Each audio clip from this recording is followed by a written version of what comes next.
Hello, my name is Kate and welcome to my channel.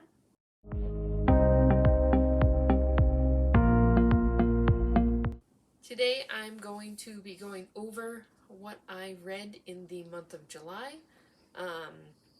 It was not a fantastic reading month for me as far as quantity, but it was a pretty good one for quality. So overall I'm not too sad about it, even though I kind of wish I'd had a better record. As far as the amount of books that I actually managed to get read. Before I get into what I read in July, however, I do kind of want to talk about the way that I rate books, because I have not done any individual reviews yet, and I have kind of adopted a different system for rating my books. So just to make everything clear once I get to the actual ratings. So what I use is the CAWPILE system, which was developed by another booktuber named Book Roast. I will link her in the cards and in the description as well. And basically what she did was to develop a 7-part rating system. This is still not objective. At least she may see it differently than I do, but to my mind it's not objective, it's just making the rating more well-rounded. So CAWPILE stands for the 7 different categories that you rate the book on. It's characters, atmosphere, writing, plot, intrigue, logic, and enjoyment. It's hard to visualize that without actually seeing it. So I'll kind of talk about, when I talk about the books that I'm reading, I rate each one of those categories out of a total possible points of 10. And then because I do a lot of my ratings on Goodreads, I then use the CAWPILE system to convert it over to the 5-star system that Goodreads uses. I may be switching more permanently over to Storygraph, but right now the social element of Goodreads is kind of still making it my primary reviewing place, besides obviously BookTube. So that's basically how I'll be rating the books. Now I'll go ahead and get into my stats for July. I read a grand total of 4 books in the month of July. I think I can attribute some of this to a reading slump. I participated in the Shelf Space Olympics readathon in June and actually ended up reading 12 books that month, which is the most I had read for all of 2021 so far. Can you guys not? Please? Pets.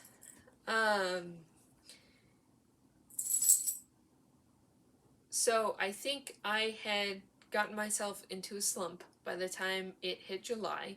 Unfortunately, I had already signed up for the Indie Accords readathon and really wanted to participate in that, so I went ahead and did that anyway. Indie Accords had a total of 8 prompts. I managed to fill 2 of them. The point of Indie Accords was to read more self-published. That was kind of the focus for July. And while I didn't get very many of those in, it did convert into one of my new reading goals, which, as I mentioned in my August TBR, is to read at least 1 self-published book a month. So I am happy that I'm at least going to be getting in more self-published. I am a little bit disappointed with myself because I had wanted to use the readathon to kind of sink my teeth into more self-published. I used to be one of those people that thought that self-published meant it wasn't as good as traditionally published, and obviously I've learned the error of my ways. I've seen a lot of good self-published since I joined BookTube, and I was dumb for thinking that there was any kind of qualitative assessment as far as self-published versus traditionally published. So that's definitely something I'll be looking at adding in more as I go, and hopefully I can catch up on some of the great titles that I heard about when I was doing the Indie Accords readathon. There were a ton of them that I wanted to read, so I'll definitely still be keeping those on my TBR and hopefully getting to those in the months to come. Of the 4 books that I did manage to read in July, One of them is science fiction, adult science fiction. One of them is adult fantasy. One of them is young adult fantasy. And one of them was a manga in the shoujo category. Okay, so moving on to my ratings in July, I'm going to go ahead and start with the two books that I rated 4 stars. Both of them ended up around 7 out of 10 points. Um, so, I mean, they basically got rounded up to 4 stars according to the Goodreads system. They'd be a little bit in between that if Goodreads allowed, God forbid, Goodreads allowed half stars. And then I had 2 books that were, I rounded up to 5 stars. They were both 9 out of 10 for me. So I'll kind of go through the lower rated ones up to the higher rated ones in order of how much I enjoyed them. So first on my list is Lirael. It's actually the last book I got read in July, and I read this one via audiobook. Lirael is the second book in the Old Kingdom trilogy by Garth Nix. It picks up about 14 years after the first book, Sabriel, which I read in June. And Lirael actually starts in with a completely different set of point of views. In the setup for Lirael, Sabriel from the first one and the king are both running around trying to deal with various crises that are happening in the kingdom. And one of the new point of views, the name of the book, Lirael, is a young girl who's part of the Clare, which is a group of seers who were kind of introduced in Sabriel, but you didn't really get to see very much of them. And Lirael is kind of, feels like she's an outcast because she's one of the only Clare her age who still hasn't received the gift of sight. And you technically don't become an adult Clare until you receive that. So she's basically in limbo trying to figure out who she is. Her father is unknown. Her mother was a daughter of the Clare, so she's just trying to find her place. And the first half of the book deals primarily with Lirael growing up from about 12 to 18. Once she's 18, she's actually given this mission by the Clare, and while she's on this journey, she meets a young prince named Sameth, and Sameth and Lirael end up kind of working together. Most of the book is this build-up, and that's one of the main detractors for me about Lirael, and one of the reasons that I rated it a bit lower than I rated Sabriel, is because it feels very middle booky. It's just, Sabriel introduces the world of the Old Kingdom. In Lirael, it's all set up. It's completely set up for the third book in the series, Abhorsen. These are the scores that I gave Lirael on the various parts of the CAWPILE system. For Lirael, I gave the characters a 7 because I struggled to identify with some of them, but they weren't poorly written. First half, like, I cared about Lirael, but she's pretty... There's a fair amount of kind of being in her head, trying to figure out her place in the Clare. Does she belong? A lot of self-pitying. If I don't have the sight, I'm not a real Clare. Until the introduction of an animal companion partway into the story who kind of drags Lirael out of that. It gets to be a little bit much in parts. Sameth, like I said, is trying to fill pretty big shoes, and so he's also pretty self-pitying, kind of teen drama. So I feel like this is one of those books that I would have loved if I'd read it as a teen and could identify more with some of those feelings. As a 30-year-old, I'm just too far from that to really identify with that, so I cared about Lirael and Sameth, and I don't think they were written poorly. I just think that I have too much distance from that mental frame to really identify with them very much. So I found myself getting impatient with both of them. I gave the atmosphere a 9. Like the Sabriel, the atmosphere is very bleak. It's very compelling. I definitely stayed invested in what was happening. The writing, I gave an 8. It's still very good. Plot was a 7 for me because it's really slow and it seems like not a lot happens other than the kind of coming of age elements until honestly like 60% into the book, before anything really felt like it was happening. Intrigue was a 7. I was curious about where things were going, but I wasn't completely hooked. Logic was an 8. I understood why the characters were doing the things they were doing. It all made sense to me, but I wasn't completely sold on it. And then enjoyment, like I said, is a 7. I didn't connect with the characters as much as I would have liked to, and the slow pace definitely dragged that down a bit for me. So for Lirael, the total I ended up giving it was 7.6, which I rounded up to 4 stars. The next 4-star book that I will talk about is the manga, which was And Yet You Are So Sweet by Kujira Anan. This was the first volume in this series. I believe either 3 or 4 volumes are out now. It's still ongoing. It is a shoujo manga, which as far as I understand it, I am very new to manga in general. I've only read the first volume of Death Note, which I enjoyed but haven't continued with, and then Ghost in the Shell, which I didn't love. I love cyberpunk, but not certain elements that were present in the manga versus the anime. So I'm definitely new to that, but as far as I understand it, shoujo is aimed at teenage girls, and Yet You Are So Sweet is definitely in the romance category. It follows a young girl who basically, I'll pop her name on the screen because I don't remember it off the top of my head. It's been a little bit since I read this one. But basically, she confesses that she has a crush on this popular guy. He not only rejects her, he makes fun of her on social media. She's obviously not happy, kind of crushed, I guess. Fucking stupid, but whatever.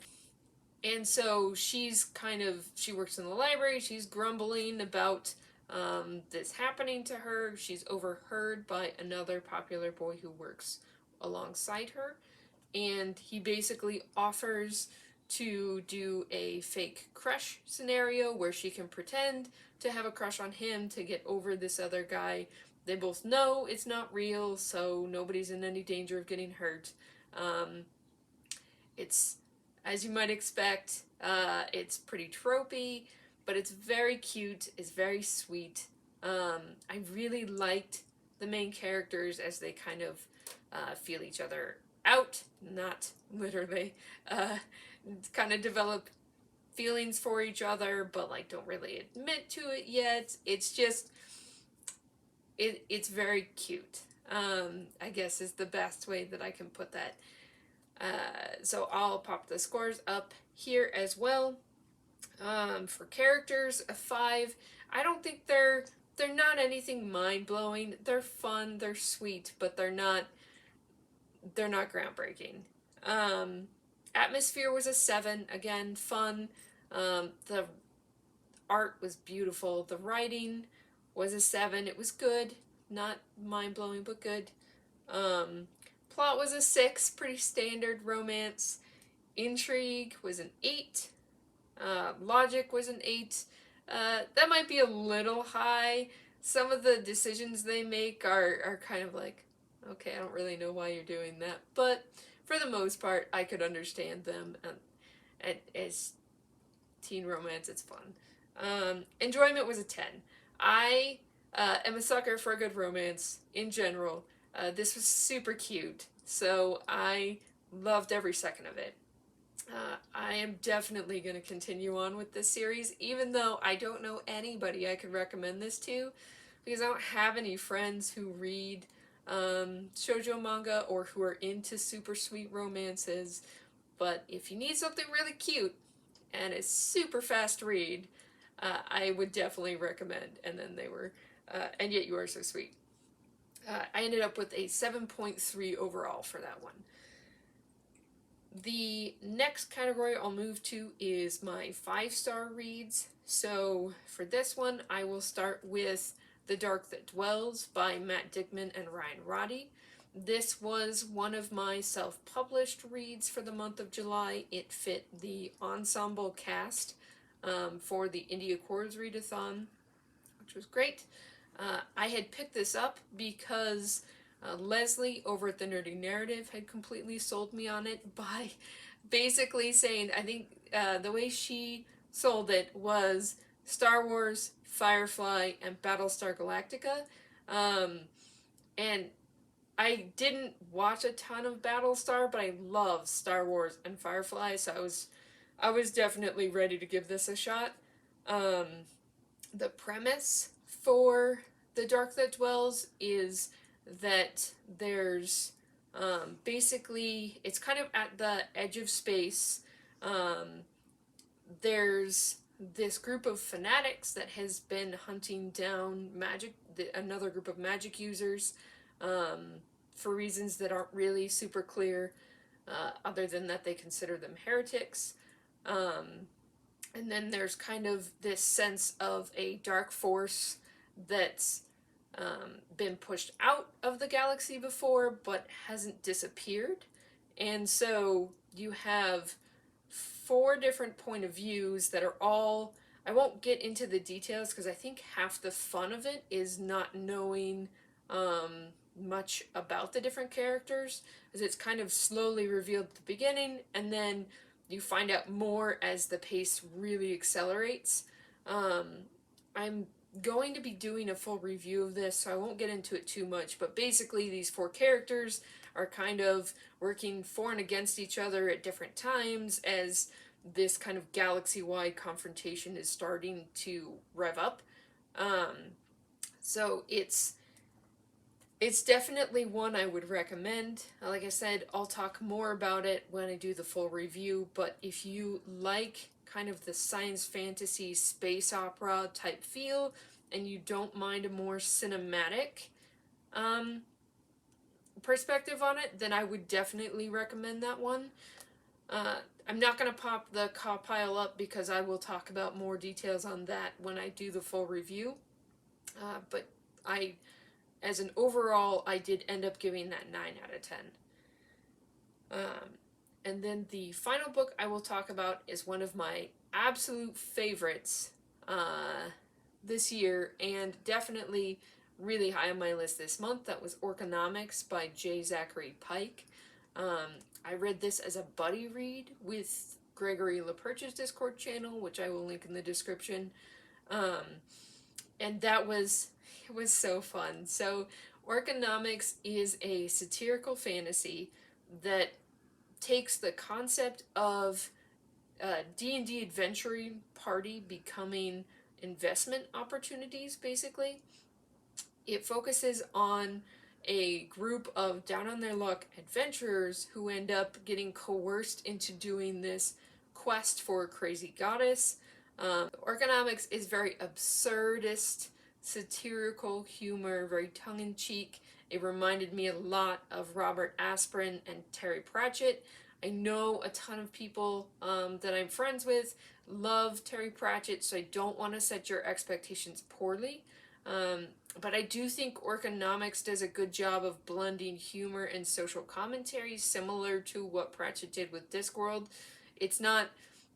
Keep your expectations in check, especially if you have an emotional attachment to Discworld, because I don't know that it's necessarily on the same level, but it's still very fun. I'm going to end up doing a full review for Orconomics, so this is another one where I won't talk about specific CAWPILE points that I'm giving it, but overall, I also ended up giving this one a 9 out of 10, and converted that to a 5-star for Goodreads. So if you want details before I get my full reviews out, you can always go check Goodreads. I tend to post those basically as soon as I finish them. So I have all of those details up if any of those sounded interesting to you. Like I said, overall, I didn't read very much this month, and it's disappointing in terms of quantity. My goal is normally at least 8 books a month, but I didn't hit that. It's not super surprising that I hit a slump after the readathon, but I'm hoping I'll be reading more in August. So I'm at least glad that I ended up enjoying most of what I read, and I will see you guys in the next one. Bye!